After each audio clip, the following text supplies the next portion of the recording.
Assalamualaikum warahmatullahi wabarakatuh. Salam sejahtera untuk kita semua.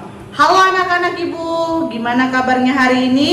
Semoga kita diberikan keadaan sehat, baik, dan tetap semangat dalam belajar. Di video kali ini, ibu akan membahas mengenai teks eksposisi. Baiklah anak-anak, di video sebelumnya Ibu sudah menjelaskan mengenai pengertian teks eksposisi dan menyimpulkan isi teks eksposisi. Baiklah anak-anak, tujuan dari pembelajaran kali ini adalah siswa mampu menelaah struktur teks eksposisi. Siswa mampu menyajikan teks eksposisi.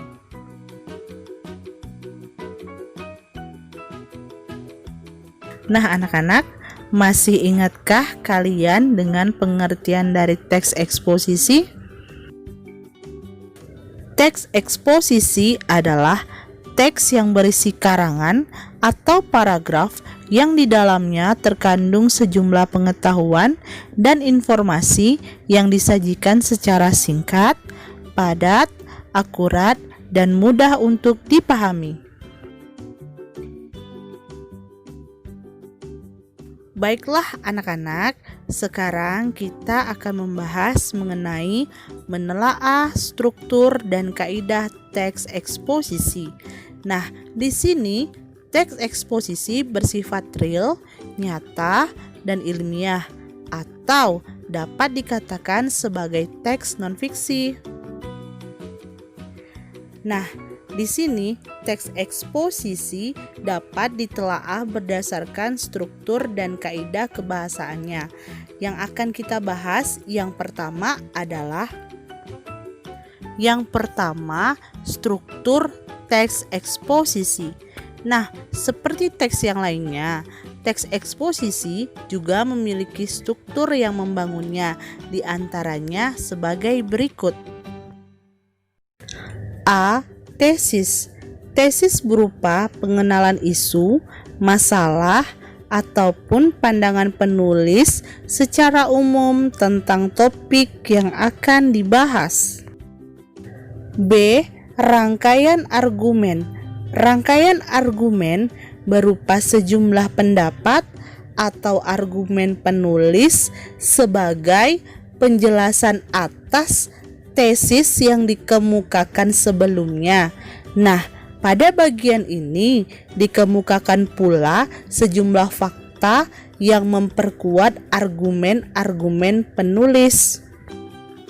C. Penegasan ulang atau simpulan. Penegasan ulang atau simpulan yaitu sebagai perumusan kembali secara singkat. Bagian ini sering pula disebut penutup atau kesimpulan.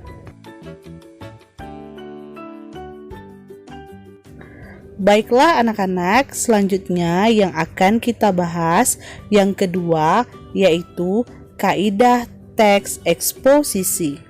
Nah, anak-anak, selain memiliki struktur teks yang membangunnya, teks eksposisi ini juga menggunakan kaidah kebahasaan, antara lain sebagai berikut.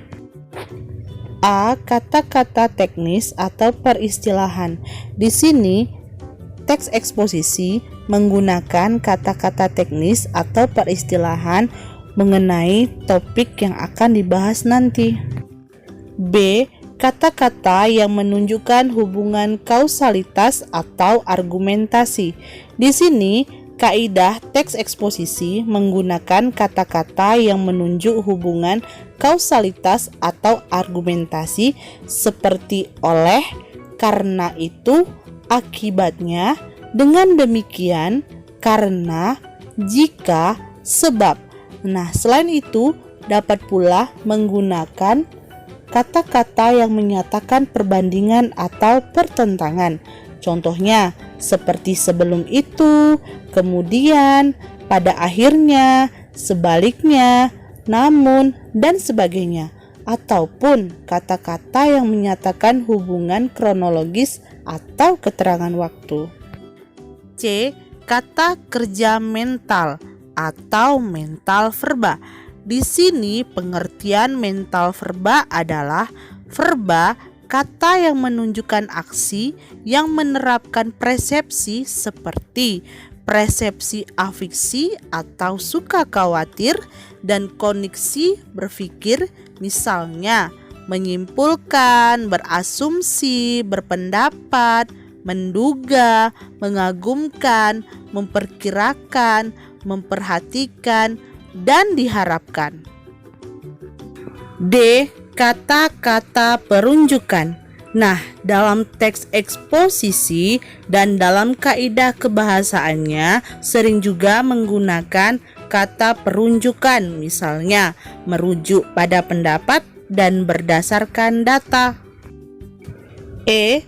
Kata-kata persuasif. Dalam teks eksposisi dan dalam kaidah kebahasaannya, kita sering juga menggunakan kata persuasif. Contohnya, harus, perlu, diharapkan, hendaklah, dan sebaiknya. F. Kata denotatif. Dalam kaidah kebahasaan teks eksposisi sering juga kita menggunakan kata denotatif, yaitu kata yang bermakna sebenarnya. Baiklah anak-anak, kita lanjutkan lagi materi pembelajaran mengenai menyajikan teks eksposisi. Nah, anak-anak, untuk menghasilkan sebuah tulisan yang bermutu, kita perlu beberapa kali latihan menulis. Begitu pula dalam menulis teks eksposisi. Yang pertama, langkah-langkah penyajian. Nah, anak-anak, menulis eksposisi sangatlah menarik karena berisi informasi, dan hal tersebut tujuannya menginformasikan tentang suatu hal. Maka, teks eksposisi juga bersifat fakta dan artinya tidak bisa mengada-ngada seperti halnya fiksi atau karangan bebas yang ditulis secara umum. Nah, anak-anak, adapun langkah-langkah yang perlu diperhatikan dalam menyusun teks eksposisi. A. Menentukan isu atau masalah yang akan dibahas. B. Menemukan berbagai informasi. C. Menuliskan topik-topik yang berhubungan dengan masalah. D. Membuat kerangka karangan sesuai dengan struktur teks eksposisi. Yang terakhir, E. Mengembangkan kerangka karangan yang disusun menjadi teks eksposisi.